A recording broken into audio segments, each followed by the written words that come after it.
Hello लोगोफोर आसाम पुलिसनि AB आरो यूबी सेक्सनाव गोदानै गासै 2350 टा मासिनि थाखाय आर'जलाइ हांख्रायनाय नुनो मोननाय जादों। बेनिनो कन्स्टेबल, एसआई, ड्राइभार आरो ग्रेड 4 नि बायदि पस्टनि थाखाय जागोन।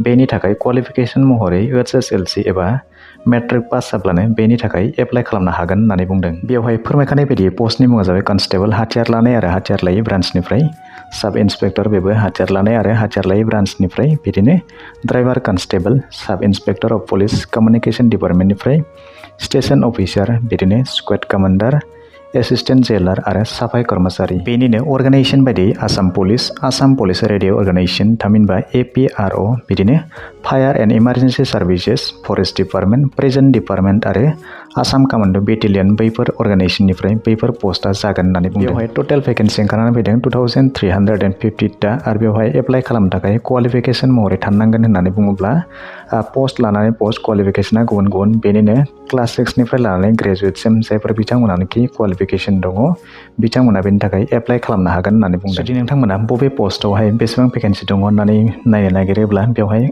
आसाम पुलिसनि कन्स्टेबल इउबीनि थाखाय दङ 1052, बिदिनो आसाम पुलिसनि कन्स्टेबल एबीआव दङ 663, ड्राइभार कन्स्टेबलाव दङ 127, बिदिनो साफाई कर्मचारियाव दङ 96 आरो बिदिनो सब इन्सपेक्टर इउबीआव दङ 48 टा पस्ट। आसाम कमान्डो बेटेलियनाव सब इन्सपेक्टर एबीनि थाखाय 47 टा पस्ट, बिदिनो कन्स्टेबल एबीआव 3 टा पस्ट, साफाई कर्मचारियाव 3 टा पस्ट, बिदिनो APROआव कन्स्टेबल मेसेन्जाराव दङ 20 टा पस्ट, कन्स्टेबल डिस्पेच राइडाराव दङ 14 टा, सब इन्सपेक्टर कम्युनिकेशनाव दङ 4 टा, बिदिनो कन्स्टेबल हेन्डीमेनाव दङ 3 टा पस्ट। बेबायदिनो फायार आरो इमार्जेन्सि सार्भिसआव दङ ड्राइभार पस्टनि थाखाय 90 टा पस्ट, स्टेशन अफिसारनि थाखाय 6 टा पस्ट, स्क्वाड कमान्डारनि थाखाय 5 टा पस्ट, साफाई कर्मचारिनि थाखाय 5 टा पस्ट, बिदिनो ड्राइभार अपारेटरनि थाखाय 4 टा पस्ट। दानिया फैदो फरेस्ट डिपार्टमेन्टआव, बेवहाय ड्राइभाराव दङ 106 टा पस्ट, बिदिनो ड्राइभार कन्स्टेबल दङ 7 टा पस्ट, बिदिनो प्रिजन डिपार्टमेन्टआव दङ एसिस्टेन्ट जेलार, बेवहाय गासै 39 टा पस्ट दङ,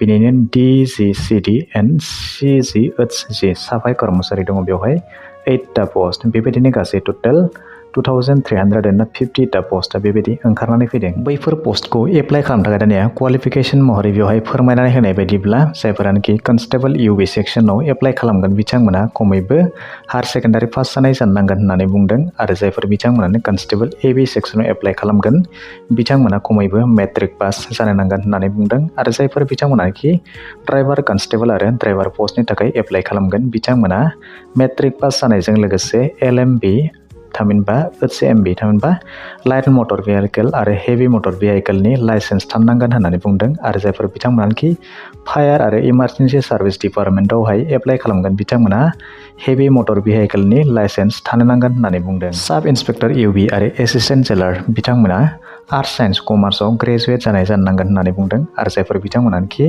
स्टेशन अफिसार आरो स्क्वाड कमान्डाराव एप्लाइ खालामगोन बिथांमोना फिजिक्स मेथ्स आरो केमिस्ट्रियाव BSc कमप्लिट जानाय जानांगोन होननानै बुंदों आरो जायफोर बिथांमोनानोखि सब इन्सपेक्टर अफ पुलिसनि कम्युनिकेशनाव एप्लाइ खालामगोन बिथांमोना BScआव इलेक्ट्रनिक साइन्स IT नङाब्ला कम्पिउटार साइन्स नङाब्ला 3 इयार्सनि डिप्ल'मा पलिटेकनिकआव डिप्ल'मा लानाय जानांगोन। बिदिनो सब इन्सपेक्टर एबी आरो कमान्डो बेटेलियनाव बिथांमोना आर्ट्स साइन्स कमार्सआव ग्रेजुवेट जानाय जानांगोन होननानै बुंदों। बिदिनो कन्स्टेबल एबी नि कमान्डो बेटेलियनावहाय बिथांमोना खमैबो मेट्रिक पास जानाय जानांगोन होननानै बुंदों आरो जायफोर बिथांमोनानोखि साफाई कर्मचारियाव एप्लाइ खालामो बिथांमोना खमैबो क्लास 6 पास जानाय जानांगोन होननानै बुंदों अब्लासो बिथांमोना बेनि थाखाय एप्लाइ खालामनो हागोन। दानिया बैफोर पस्टआव एप्लाइ खालामनो थाखाय बिथांमोननि बैसोखौ बेवहाय खानानै होनाय नुनो मोननाय जादों।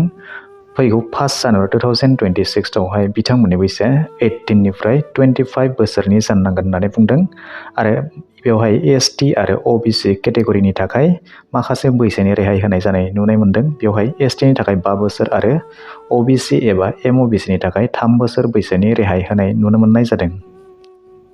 बेबायदिनो ड्राइभार कन्स्टेबल डिस्पाच राइडार मेसेन्जार हेन्डीमेन बिदिनो ड्राइभार अपारेटर आरो बिदिनो ड्राइभार कनस्टेबल फरेस्ट डिपार्टमेन्टनि थाखायबो 18 निफ्राय 25 बोसोर बैसोनि बैसो खानानै होनाय नुनो मोननाय जादों। दानिया फैदो सेलारिनि बाथ्राया। बेवहाय गासैबो कनस्टेबल पस्टनि थाखाय बिथांमोननि सेलारिया थागोन 14,000 निफ्राय 70,000 सिम थागोन होननानै बुंदों आरो बिथांमोननि जे ग्रेड पे बियो 5,600 सिम थागोन होननानै बुंदों आरो जायफोर बिथांमोनानोखि ड्राइभार पस्टनि थाखाय एप्लाइ खालामो बिदिब्ला बिथांमोननि सेलारियाथ' बेनो थागोन, नाथाय ग्रेड पे महरै थागोन 5,200 निफ्राय लानानै 5,600 सिम थागोन होननानै बुंदों आरो जायफोर बिथांमोनानोखि साब इन्सपेक्टर पस्टनि थाखाय एप्लाइ खालामो बिदिब्ला बिथांमोननि ग्रेड पेआ 8,700 जागोन होननानै बुंदों आरो जायफोर बिथांमोनानोखि साफाई कर्मचारि बेवहाय एप्लाइ खालामो बिदिब्ला बिथांमोननि सेलारिया जागोन 12,000 निफ्राय 52,000 सिम जागोन होननानै बुंदों आरो बिथांमोननि जे ग्रेड पे बियो 3,900 सिम जागोन होननानै बुंदों। दानिया फैदो एप्लाइ खालामनायनि बाथ्रा। नोंथांमोना नुबाय जे बैफोर गासै पस्टनि एप्लाइआ अनलाइननि गेजेरजों जागोन आरो बेनि एप्लाइआ जागायगोन फैगौ 16 डिसेम्बर 2025 निफ्राय अनलाइननि गेजेरजों जागायगोन होननानै बुंदों आरो बेनि लास्ट डेट महरै थागोन फैगौ 16 जानुवारि 2026 सिम थागोन होननानै बुंदों। थामहिनबा नोंथांमोना बेवहाय दानसेनि गेजेरावनो बेखौ अनलाइननि गेजेरजों एप्लाइ खालामनानै लानो नांगोन होननानै बुंदों। स' बिदिब्ला दिनैनि भिडिअ बेखिनियानोसै। आसा खालामो नोंथांमोना भिडिअखौ नायनानै गासैखौबो बुजिबाय जानांगौ आरो जुदि माबाफोर सोंनो थाबावोब्ला नोंथांमोना कमेन्ट सेक्सननि गेजेरजों फोरमायहरनो हागोन। भिडिअखौ नायनानै मोजां मोनबायब्ला मोनसे लाइक खालामदो आरो गाज्रि मोनबायब्ला डिसलाइक खालामनानै होदो आरो जुदि नोंथाङा चेनेलाव गोदानैनो नायगासिनो दङब्ला अन्नानै चेनेलखौ साबस्क्राइब